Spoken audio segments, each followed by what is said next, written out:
Good morning, student. Today we will continue the question related to our poem Childhood, and this is our third extract. When did my childhood go? Was it when I found my mind was really mine to use whichever way I choose, producing thoughts that were not just of other people but my own and mine alone? Was that the day? Question number 1. Explain my mind was really mine. Answer is it means that his mind acted independently and was not influenced or directed by others. It means when the writer, the poet, started to conduct his own thought and use his mind according to his necessity, according to his condition. Question 2. How could he use his mind? He could use his mind the way he liked to use it.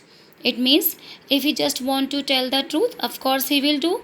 If he want to tell a lie, of course he will tell a lie. What kind of thought could he produce? He could produce his own thoughts, thinking independently of others. Name the poem and the poet of these lines. The name of the poem is Childhood and it is written by Marcus Netton. Use the phrase mine alone in your words. It means my life is mine and other have no business to influence it. It means no one has right to interfere in my personal life. Next, the last four stanzas, student. Where did my childhood go? It went to some forgotten place. That's hidden in an infant's face, that's all I know.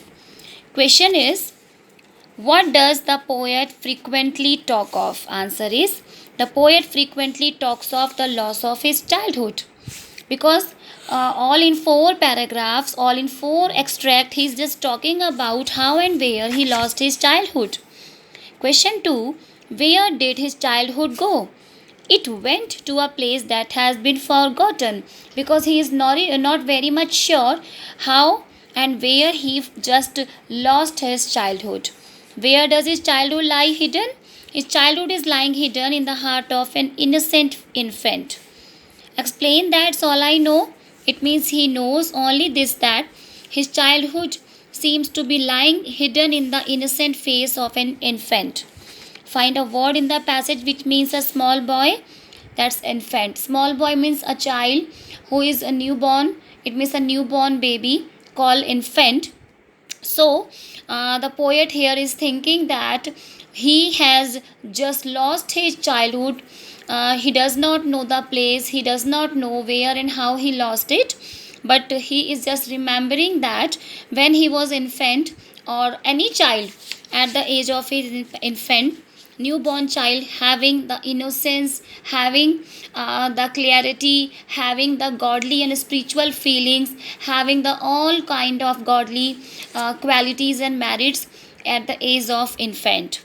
So this is the concluding line of the poem, and the poet is really very much surprised, or because he really don't know, he really don't have the particular and exact answer exactly where a human being lost his childhood. And this is the question not only in the mind of the poet but in the mind of the human being, or every human being, that how and where we just lost our childhood, and we are looking for each and every moment of life just to enjoy our life as a child. So this is a really very beautiful poem, and I hope you really enjoyed this. So do these questions and learn it properly, and tomorrow we will continue some other part of your syllabus, students. Goodbye.